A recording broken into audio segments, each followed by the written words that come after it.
Ganga cassette की प्रस्तुति।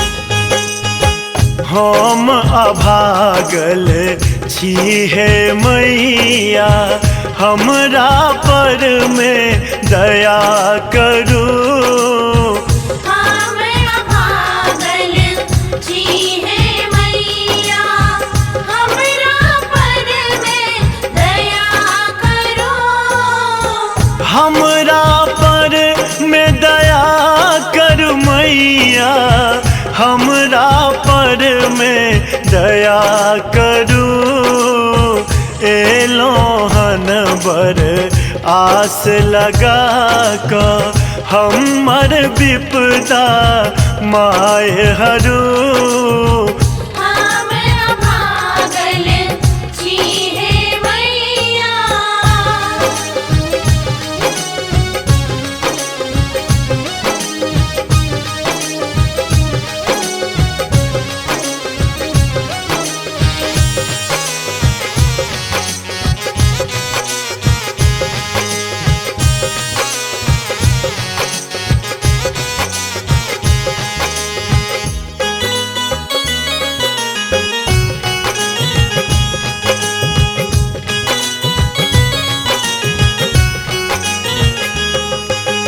आँख सदहो बहो नोर बहैया, जीवनक नैया पार करू।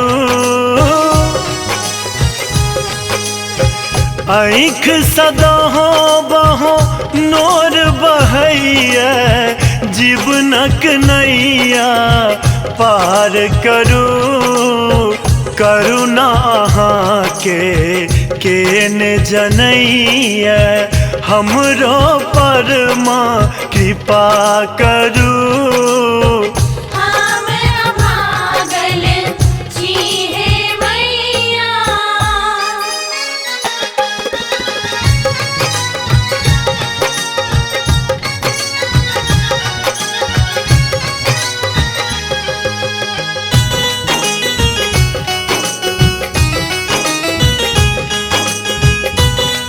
आप सुन रहे हैं गंगा कैसेट की प्रस्तुति।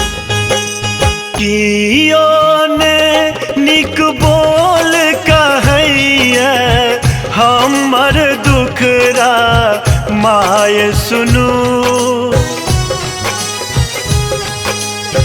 कियो ने निक बोल कहैया, हमर दुखरा माय सुनू।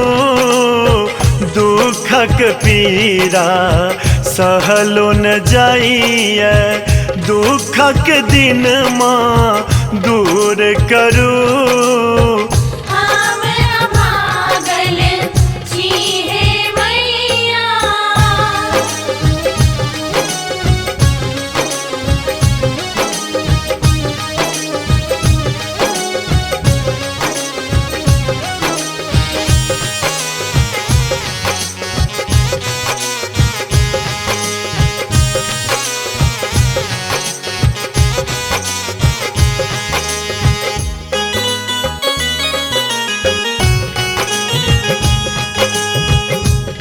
आप सुन रहे हैं गंगा कैसेट की प्रस्तुति।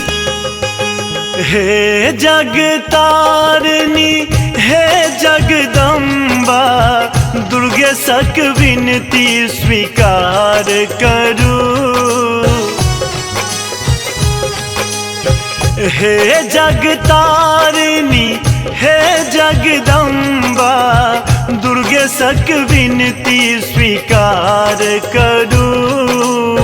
ठार शरण में माधव कन्हैया, हे माँ ज्वाला उद्धार करू। हम अभागल छी हे मैया।